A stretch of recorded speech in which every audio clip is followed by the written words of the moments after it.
Yo, what's up? It's your man Rico. Whew, just relaxing on this one and few days off.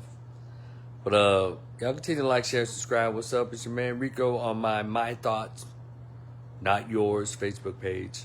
I'm gonna share this in other places too. I just want to just share my thoughts on this particular situation that just happened. Y'all know I'm from Memphis, Tennessee. Shout out to my beloved North Memphis, 38108. And so I just saw it in the news, I saw it on social media that Memphis Grizzlies star John Morant is leaving Memphis.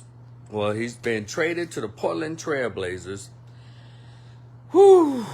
And I say good. Good. Happy trails, young man.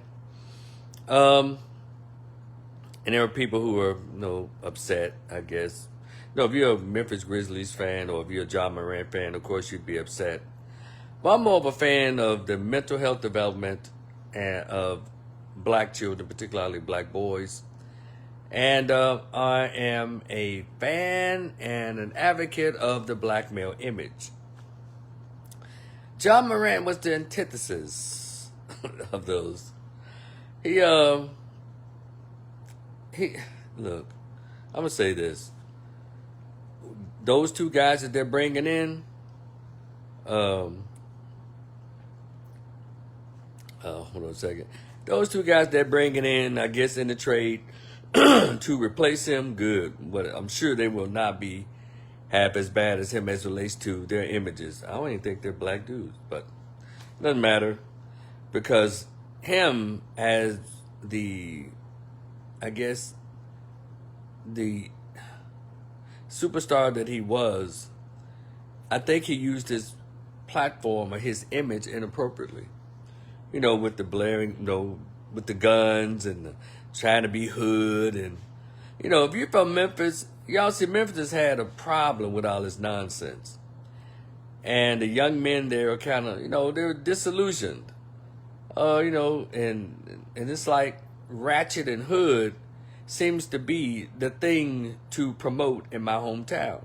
And I'm sure in a lot of these other urban areas that's having problems like teen takeovers and stuff like that. But my hometown is, in the last 10 years or so, they have this bad habit of promoting ratchet.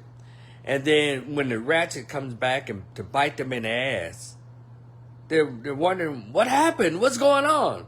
Well, here you are. You have a world-famous NBA player, and I missed in my beloved hometown of Memphis, Tennessee. He chooses, instead of using his image as a young black man, to really elevate the status and the image of black men.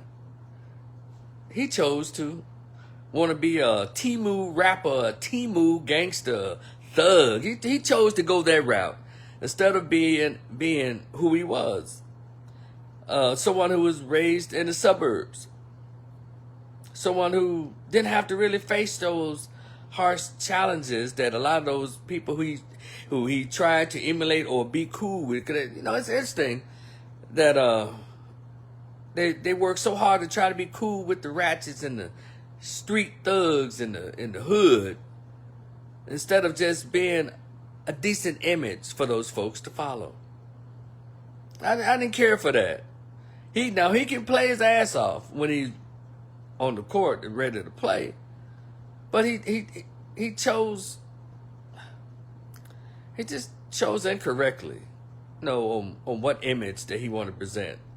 See, it's all come out that John Morant was born and not, what was he, from St. Louis or somewhere, but he lived in a suburb. Middle class family. He didn't have to go through none of that stuff that he was trying to portray in those videos, riding in a car with his little hood friends. So I'm wondering, are those same hood friends that was in the video with him when he was showing the guns and throwing the money up at the strip clubs? I wonder if they're going to Portland with him. Well, I know one thing that's probably going to happen. He's going to leave the thug and the ratchet in Memphis, because the new organization in Portland are not going to have him bringing that kind of negative energy and that negative publicity to the Portland Trailblazers. And I heard that there's like kind of a hood in Portland, but I think it's majority white there. So guess what? He'll get to be himself. He'll get to be his true self. What do you mean by that, Rico? Well, since Memphis loves to put ratchet above everything, love to define black as being nigger and ratchet. Hell, even the mayor likes to do it. The mayor gave the key to the city to a premier ratchet chick, Glorilla.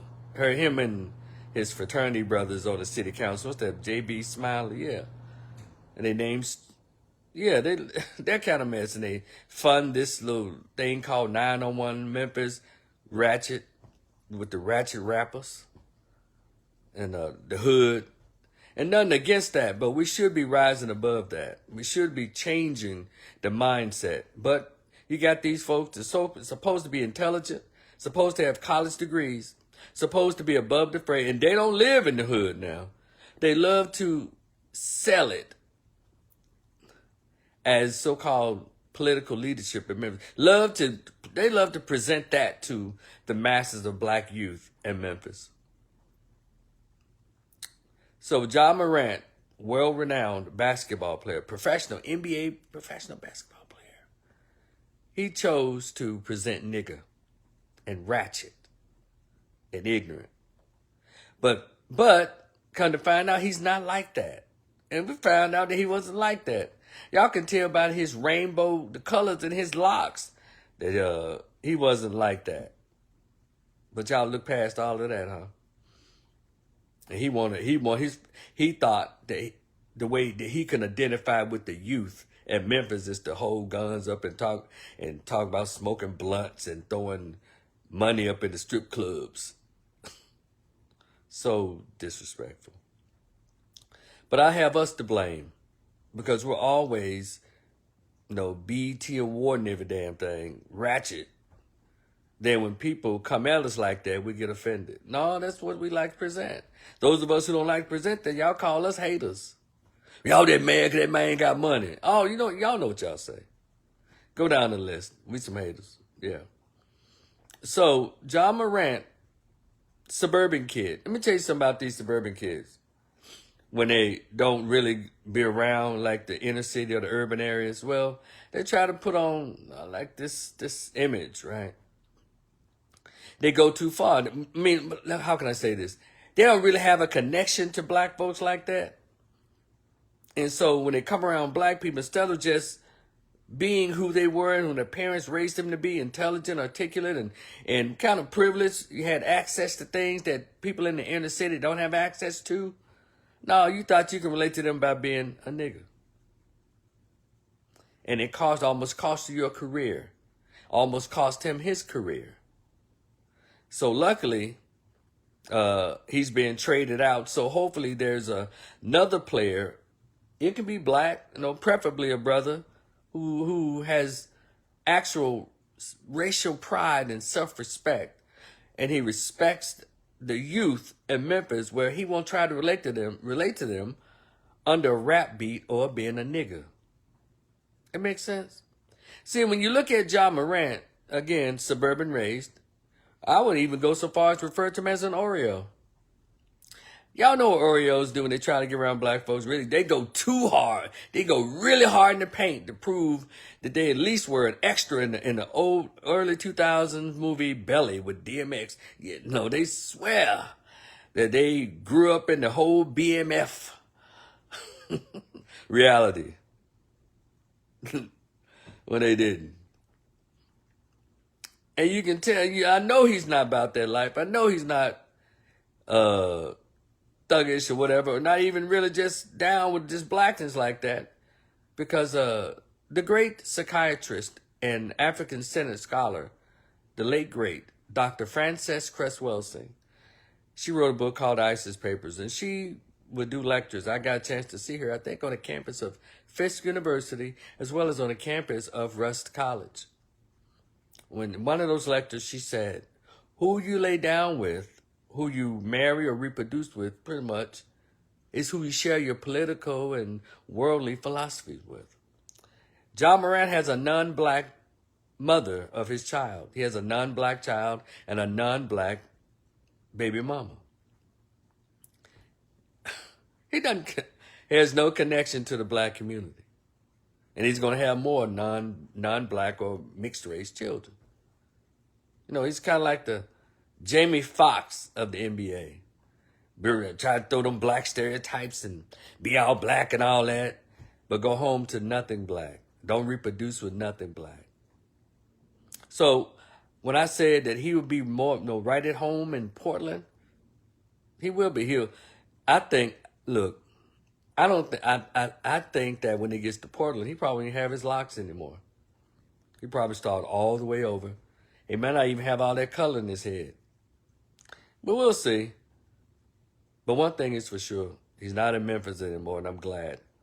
For him to have all that power and decide to choose to just throw it away, and also possibly causing more harm than good to the already many troubled youth in the city of Memphis. C'est la vie, brother. Peace. Go on and become the champion that you can be, because he's talented as hell. Go on and be the champion. Get those awards that you continue to get those awards. Continue to break those NBA records, because you're a talented young man. I just need you to be yourself and stop trying to pretend as if you're black, but under the guise of nigga and thug and ratchet. That's not who you are. It's your man Rico the Opinionist. Whoa, that's my YouTube channel. Yeah, Rico the Opinionist. Y'all go ahead and log on. I'm gonna share this on the YouTube channel too. But my thoughts, not yours. That's my Facebook page. I'll talk to y'all later. Peace.